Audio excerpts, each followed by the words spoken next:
Ya, sudah. Assalamualaikum warahmatullahi wabarakatuh. Waalaikumsalam warahmatullahi wabarakatuh. Ya, salam sejahtera semuanya ya. Gimana kabarnya anak-anak hari ini? Alhamdulillah Pak, baik. Bapak gimana kabarnya Pak? Wah, Bapak sangat baik sekali. Bapak hari ini sudah makan 3 kali deh. Kalau Jen gimana kabarnya hari ini? Siap. Pusing Pak, belum bayar Mempro. Waduh. Segeralah dibayarkan. Oke. Ya mungkin kita Ya, bakal absen dulu kali ya. Di sini ada Dedi hadir ya. Lalu ada Jen. Dan yang terakhir ada ini Fandi. Ya, Mas Alir. Siap Fandi. Ya mungkin pada pertemuan kali ini kita akan membahas sesuatu yang berhubungan tentang tari gitu. Kan kemarin kita udah bahas nih tentang musik gitu tuh. Nah, mungkin pertemuan minggu ini kita akan membahas tentang tari gitu tuh. Nah, jadi apa sih yang akan kita bahas tentang tari hari ini? Ya kenapa, Det? Silakan, Det. Kenapa? Kenapa ini, Rais? Mau angkat tangan? Oh, enggak. Kepencet Pak, maaf Pak. Oh, siap. Nah, mungkin lanjut ya. Jadi, apa sih yang akan kita bahas materi kali ini adalah tentang fungsi, jenis, dan unsur dalam tari, seperti itu. Nah, jadi di dalam tari itu sebenarnya ada beberapa bagian-bagian yang memang sudah ada kerjanya masing-masing, gitu. Misalkan fungsinya tari sebagai apa, terus jenis-jenis tari itu apa, lalu ada juga unsur-unsur dalam tari itu sebenarnya apa aja sih, gitu. Nah itu sudah terbagi-bagi gitu tuh. Akhirnya nanti memudahkan untuk memahaminya seperti itu. Nah mungkin kita langsung saja ke materinya. Mungkin mau share screen.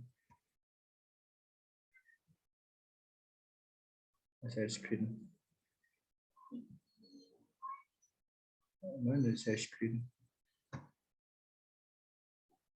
Salah.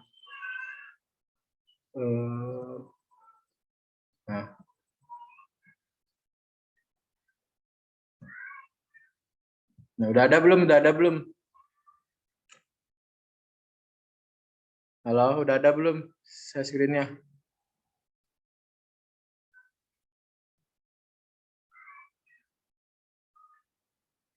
Halo?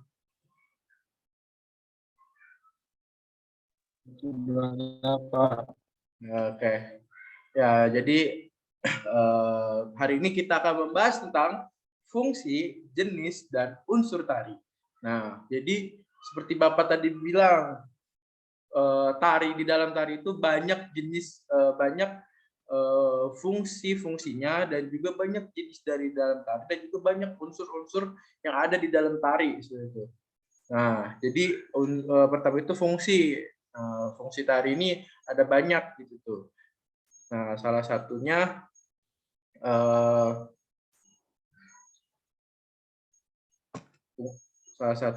itu tari sebagai sarana upacara.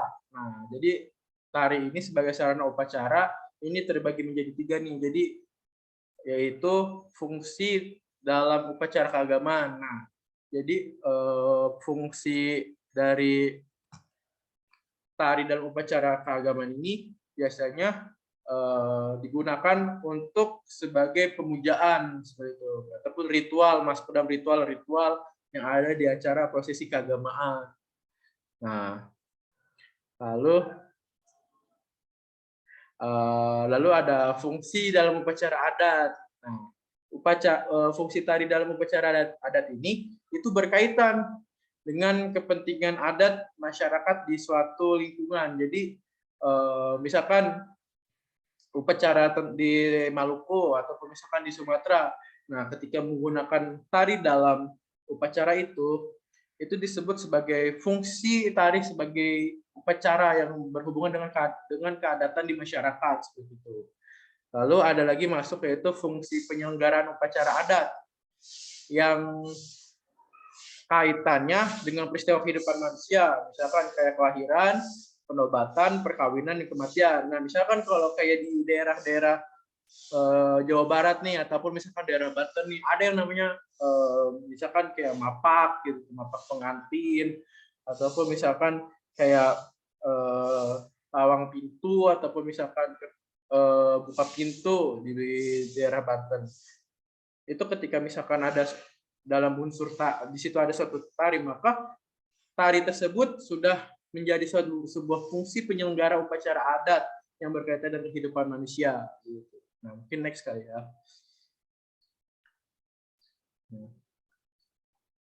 Bisa. Nah, lalu ada beberapa contoh tari sebagai upacara. Nah, di antaranya itu ada upacara kematian di Tapanuli dalam pelaksanaan menggunakan tari linto. Lalu ada di Bali yang namanya itu pembakaran mayat, biasanya ngaben. Nah, di dalam upacara ngaben ini ada juga tari gitu tuh yang biasanya dilakukan di pertengahan ketika proses pembakaran mayat seperti itu. Lalu ada budaya Ketawang yang dimana ini ada di Yogyakarta dan ada juga budaya Ketawang di Surakarta. Nah, tari ini digunakan sebagai kelengkapan tata cara upacara di keraton. Jadi di keraton-keraton misalkan di Yogyakarta itu tari budaya Ketawang ini digunakan sebagai kelengkapan tata cara upacara adat gitu yang ada di keraton Yogyakarta. Lalu ada tari Begala Purbalingga yang dimana tari ini sebagai tari upacara lamaran. Lalu ada tari Iban di Tulungagung. Nah, di mana tari ini fungsinya sebagai upacara permintaan hujan seperti itu. Mungkin next. Nah, jadi selanjutnya ada tari sebagai pertunjukan dan tontonan. Nah, tari ini ditunjukkan untuk memperlihatkan sesuatu yang dinilai memiliki nilai seni untuk memberikan kepuasan dan memperoleh kesan. Nah, untuk seni pertunjukan atau seni tontonan itu ada contohnya nih. Misalnya tari ngeremo di Jawa Timur, dan terus tari pendet di Bali, terus ada tari beskalan di Jawa Timur. Nah, dari tiga contoh tari ini ialah tari yang memang dipergunakan fungsinya untuk sebagai pertunjukan seperti itu. Nah, next. Nah, lalu fungsi selanjutnya itu tari sebagai pendidikan. Nah, tari sebagai pendidikan ini di mana tari mengandung sikap estetis yang berguna untuk membentuk manusia sebagai pribadi yang memperhatikan lingkungan sosial, budaya, dan hubungan dengan Tuhannya. Nah, jadi tari ini dianggap sebagai hal yang mendidik gitu tuh. Sebuah tari ini dianggap sebagai hal yang mendidik karena dia berhubungan untuk membentuk manusia gitu. Yang dimana sebagai kepribadiannya gitu. Nah, contohnya tari Japin dari Riau, lalu tari Saman dari Aceh. Terus fungsi selanjutnya itu tari sebagai hiburan, di mana tari sebagai hiburan dikategorikan sebagai tari yang bobot nilainya ringan. Nah, hanya menitik beratkan pada pemberian kepuasan perasaan tanpa memiliki tujuan yang lebih dalam. Nah, contoh tari sebagai hiburan adalah tari Tayuban di Jawa Tengah, terus Jawa Timur dan Yogyakarta. Lalu ada tari Serampang 12 di Sumatera, lalu ada tari Mengket di Sulawesi. Nah, next mungkin. Nah, kita masuk nih ke dalam bahasan jenis tari. Nah, jadi di dalam tari itu ada banyak jenisnya gitu. Nah, kita mungkin akan membahas gitu hari ini satu-satu. Yang dimana pertama itu ada tari yang berdasarkan pada jumlah penari. Jadi jenis tari ini dilihat dari jumlah penarinya nih. Misalkan contoh itu ada tari tunggal, solo, lalu ada tari berpasangan, duet namanya, ataupun tari berkelompok. Nah, ataupun disebutnya grup gitu. Nah, terus selanjutnya ada nih tari yang berdasarkan genre. Jadi genre si tarinya ini gitu. Kan tadi dari jumlah penari ini berdasarkan genre si tarinya. Nah, jadi ada 3 genre dari jenis tari ini, yaitu pertama tari tradisional, lalu kedua itu tari kreasi baru, yang ketiga itu tari kontemporer gitu. Nah, next. Nah, kita membahas langsung ke unsur tari. Nah, di dalam unsur tari itu ada banyak sebenarnya. Pertama itu unsur tenaga. Nah, unsur tenaga ini merupakan hal yang terpenting untuk mewujudkan suatu gerak. Jadi unsur tenaga ini dipakai untuk mempertegas gerak dalam tari gitu. Dan dia bisa digunakan untuk membedakan setiap karakter tarian gitu. Seperti yang halus ataupun tari yang gagah gitu. Nah, yang kedua itu ada unsur ruang. Nah, unsur ruang dalam tari mencangkup semua gerak yang diungkapkan oleh penari. Nah, entah itu melalui perpindahan gerak tubuh atau posisi tempat dan ruang gerak penari itu sendiri. Jadi si ruangan itu gitu tuh. Jadi itu disebut dengan masuk ke dalam unsur ruang. Nah, unsur ruang ini secara umum dibagi menjadi 2, yaitu ruang sebagai tempat pentas dan ruang yang diciptakan oleh penari seperti itu. Nah, lalu yang ketiga itu ada yang disebut namanya unsur penggunaan waktu. Nah, unsur waktu dalam tari ini berkaitan dengan ritme dan irama gerak yang dibawakan. Nah, selain itu, unsur waktu juga mampu memberikan napas pada tarian sehingga tarian ini tampak lebih hidup dan dinamis. Nah, mungkin selanjutnya. Nah, yang keempat itu ada unsur gerak. Nah, unsur gerak dalam seni tari adalah perpaduan jenis gerak anggota tubuh yang dapat dinikmati dalam waktu dan ruang tertentu. Maka dari itu, gerak merupakan unsur pokok dalam tari. Nah, jadi kan tadi ada nih unsur tenaga. Nah, ini unsur gerak. Jadi, keberlanjutan dari unsur tenaga tadi itu unsur gerak seperti itu. Lalu ada yang nomor 5 itu adalah unsur tema. Nah, kalau menurut Salmurgianto, unsur tema dalam tari adalah kandungan isi ungkapan koreografi yang sesuai dengan konsep pembuatannya. Berdasarkan tema yang dibuat, nah komposisi tari bisa dibedakan juga gitu. Nah, jadi menurut Salmurgianto ini unsur si tari ini adalah isi yang mau diungkapkan ataupun pesan yang ingin diberikan kepada penari terhadap para penikmat koreografinya ataupun komposisi tarinya. Lalu selanjutnya, nah nomor 6 itu ada unsur ekspresi. Nah, ini unsur ekspresi ini ada unsur yang paling penting juga dalam sebuah penghayatan dalam seni tari, karena dalam unsur ekspresi ini dia bisa membedakan. Karena dalam tari itu berbeda-beda dengan ekspresi dalam kehidupan sehari-hari. Misalkan ekspresi sedih ataupun ekspresi tertawa, ekspresi senang, ekspresi marah, itu bisa berbeda-beda dalam tari. Gitu. Nah, dan semua ini berhubungan dengan perubahan psikologi, perubahan secara jiwa ataupun secara psikis, secara pikir. Nah, dan dia memiliki keterbatasan pada cara pengungkapannya.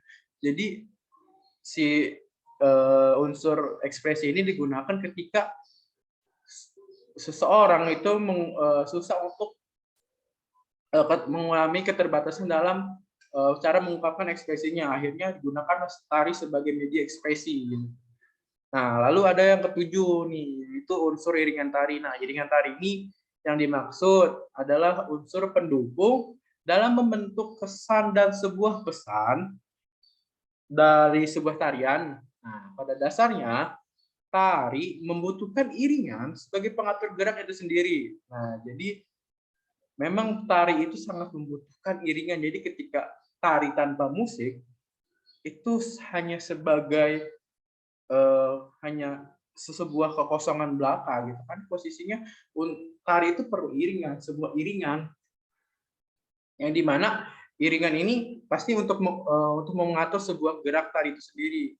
Nah, iringan musik yang dinamis dapat mengunggah suasana sehingga penonton bisa merasakan sentuhan rasa atau pesan dari tarian yang komunikatif. Jadi ketika unsur iringan ini tidak ada, maka komunikatif antara penari dengan penikmat ataupun audiens ini bisa tidak dapat gitu. Bisa saja mispersepsi ataupun salah paham gitu. Itu bisa terjadi. Nah, mungkin materi hari ini cukup sampai di situ saja. Mungkin ada dari kalian yang ingin bertanya, dipersilahkan.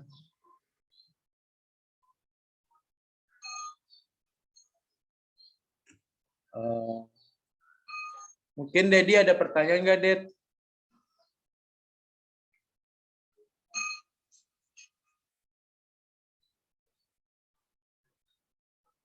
Ada pertanyaan nggak, Ded? Atau mungkin Jen, atau mungkin si Ananda nih. Nah, mungkin karena mungkin nggak ada pertanyaan ya dari kalian semua, Bapak ingin menugaskan kalian untuk membuat sebuah tulisan yang dimana tulisan ini tuliskan tarian berdasarkan fungsinya dan jenisnya seperti itu. Mungkin itu saja sih. Jadi kalian ditugaskan untuk membuat tulisan yang dimana tulisan itu menjelaskan tentang tarian-tarian berdasarkan fungsi dan jenisnya. Misalkan tari saman, misalkan untuk unsur pendidikan, untuk fungsinya sebagai pendidikan. Lalu misalkan jenis tarinya tari tunggal, misalkan tari grup, misalkan tari wali jamalihan gitu. Nah, seperti itu. Nah, dikumpulkan di minggu depan di kertas A4. Bapak tunggu di ruangan Bapak ya. Mungkin cukup seperti itu saja pertemuan kita pada kali ini. Semoga pertemuan selanjutnya kita bisa bertemu kembali dan kalian sehat semua. Mungkin kelas ini Bapak tutup. Wabillahi taufiq walhidayah. Wassalamualaikum warahmatullahi wabarakatuh. Waalaikumsalam.